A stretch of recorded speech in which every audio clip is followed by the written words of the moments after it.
years ago. Okay, on these hills of Gush Etzion, in that time, the nation that is ruling a lot of the world is Greece. The Greek are ruling all over, and also Israel. And the people of welcome can come in. Can come and sit down. Feel free. We have more chairs in the the people of Israel, the Greeks are ruling Israel, and the Maccabees start the battle against them. Start the rebel, small family, Matityahu and his 5 children. And one of the most important of the children is Judah the Maccabee, Yehuda Maccabee, starts a rebel against the Greek army. And that's the biggest nation at the time. And the Maccabees, just a small group, and they start, with all the citizens of the people of Israel, they start fighting the Greek army. And there are a few big battles that happen, 4 big battles, and every time the Maccabees defeat Judah, the Maccabee defeats the Greek army. And one of the biggest battles of the Greek army against the Maccabees is called the Battle of Beit Zechariah. It's all written down in the Apocrypha in Sefer Maccabim. Okay? The book of Maccabim, we'll read out of it in a second. In this story, actually the people, the Maccabees are sitting in Yerushalayim, and the Greek army is coming from south. We're right here a little bit south of Yerushalayim. We'll explain soon about the area and exactly where we're sitting, where the hill is, and we'll understand all the stories from outside. But in the meantime, just this story. The Maccabees come to meet the Greek armies on the hills here.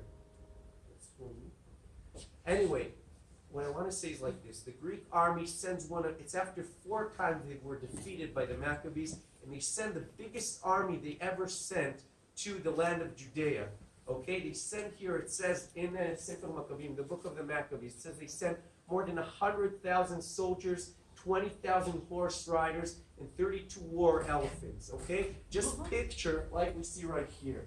Oh, I'm sorry about that. Okay, just picture. Okay, this area, these beautiful hills, and 120,000 soldiers with horses and elephants like tanks today marching on this road towards Yerushalayim, and a small group of just a few thousands of Maccabees come to meet them up here on the hill. It's called the Battle of Beit Zechariah. Okay, now the way we know where a lot of the ancient Jewish places were, the Arabs, they keep the ancient names of places. We have a small Arab village here called Khirbet Zakaria. Zakaria reminds us of the name Zechariah, and they found their ancient instruments exactly from the time of the Maccabees. A small Jewish town sitting on the way to Yerushalayim. Okay, now this is the famous battle when Elazar Maccabee, the brother of Judah the Maccabee, sees on one of the elephants gold clothing. And I want to read this part. He sees gold clothing and he understands the battle. They're outnumbered. He understands they're probably going to lose this battle. Okay, and I want to read out of the book itself. So I'll read it in Hebrew and I'll translate it right away to English. Okay, so it says like this. This is Sefer Maccabim, the book of the Maccabees. Written in the time of the Bible, a little bit afterwards. וירא אלעזר חורן אחת החיות משוריינת בשריונות המלך והיא הייתה גבוהה מכל החיות ונראה כי עליה המלך. Elazar suddenly sees a bigger elephant than all the elephant he sees with golden clothing, and he thought that the king himself is sitting on this elephant. ויתן את נפשו להושיע את עמו ולעשות לו שם עולם. Elazar says, I want to give my life and my soul to rescue my people, my nation, and make for myself a name for eternity. וירוץ אליו בגבורה אל תוך הגדוד ויהרוג על ימין ועל שמאל ויפרדו ממנו הנה והנה.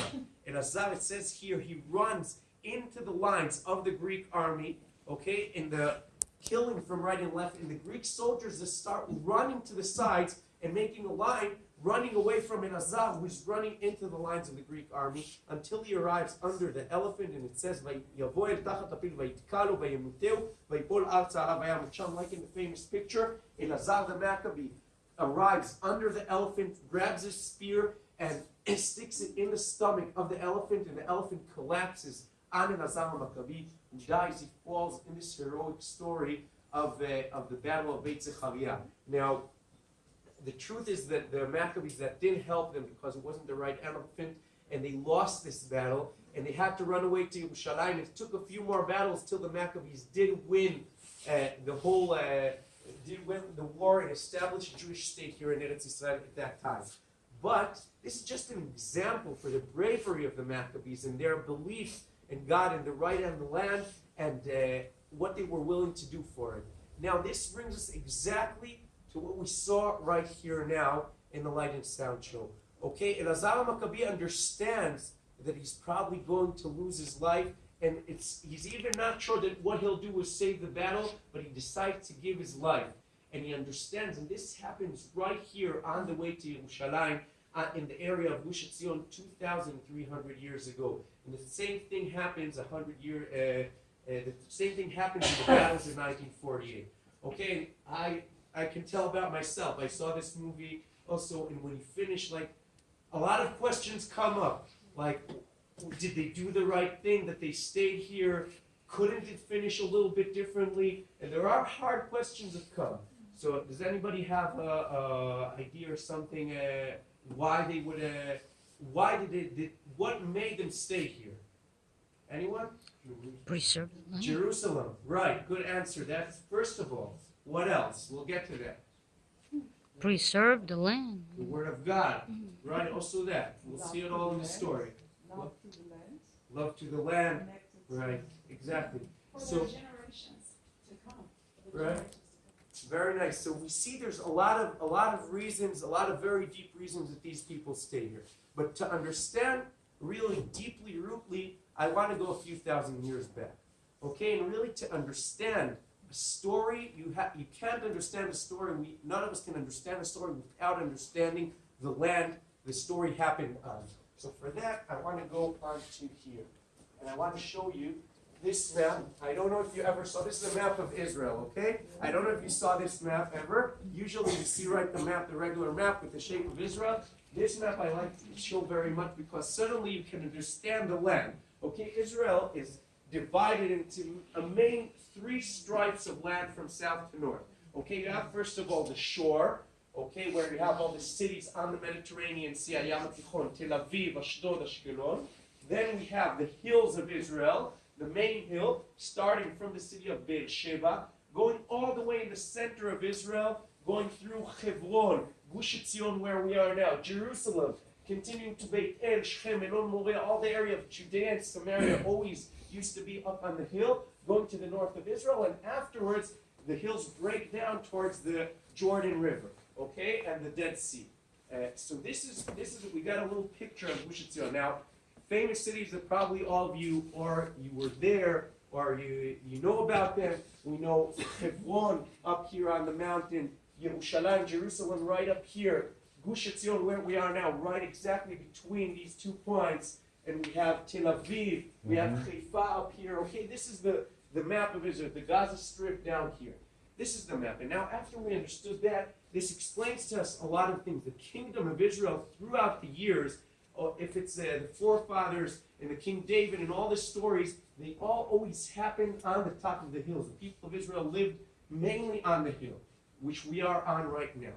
Now I want to start with the story of Avraham Avinu, Abraham. Okay, well, you probably all know better than me a lot of the details. Avraham Avinu, Abraham, and the story of and this is really the heart of it. Okay, Abraham, the story of the sacrifice of Isaac, Akedat Yitzchak.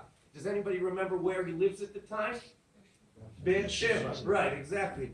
Okay, very good. Okay, he lives in Beersheba, which is right down here, right, and our south. And God tells him, take your beloved son Isaac, bring